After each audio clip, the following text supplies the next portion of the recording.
What if I told you Jesus came to abolish religion? What if I told you voting Republican really wasn't his mission? What if I told you Republican doesn't automatically mean Christian, and just because you call some people blind doesn't automatically give you vision?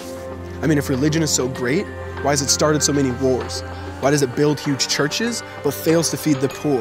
Tell single moms God doesn't love them if they've ever had a divorce, but in the Old Testament, God actually calls religious people whores. Religion might preach grace, but another thing they practice. Tend to ridicule God's people. They did it to John the Baptist. They can't fix their problems, and so they just mask it, not realizing religion's like spraying perfume on a casket. See, the problem with religion is it never gets to the core. It's just behavior modification, like a long list of chores. Like, let's dress up the outside, make it look nice and neat. But it's funny, that's what they used to do to mummies while the corpse rots underneath. Now, I ain't judging, I'm just saying, quit putting on a fake look. Because there's a problem if people only know that you're a Christian by your Facebook. I mean, in every other aspect of life, you know that logic's unworthy. It's like saying you play for the Lakers just because you bought a jersey. See, this was me too, but no one seemed to be on to me. Acting like a church kid while addicted to pornography. See, on Sunday I'd go to church, but Saturday getting faded, acting if I was simply created to just have sex and get wasted.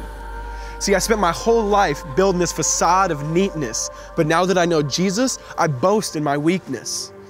Because if grace is water, then the church should be an ocean. It's not a museum for good people, it's a hospital for the broken. Which means I don't have to hide my failure, I don't have to hide my sin.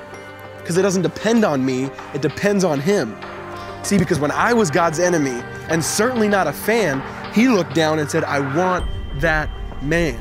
Which is why Jesus hated religion, and for it He called them fools. Don't you see so much better than just following some rules? Now let me clarify. I love the church, I love the Bible, and yes, I believe in sin. But if Jesus came to your church, would they actually let Him in? See, remember He was called a glutton and a drunkard by religious men. But the Son of God never supports self-righteousness, not now, not then. Now back to the point, one thing is vital to mention.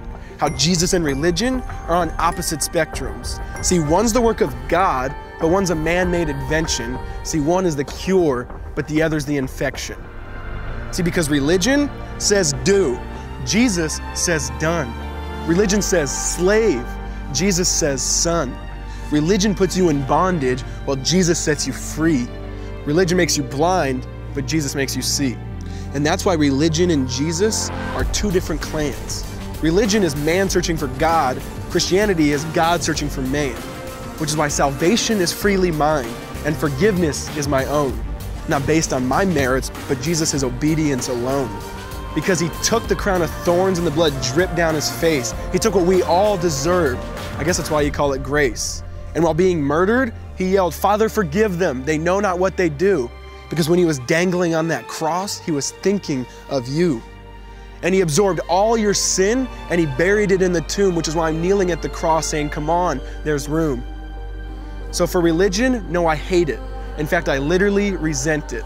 Because when Jesus said, it is finished, I believe He meant it.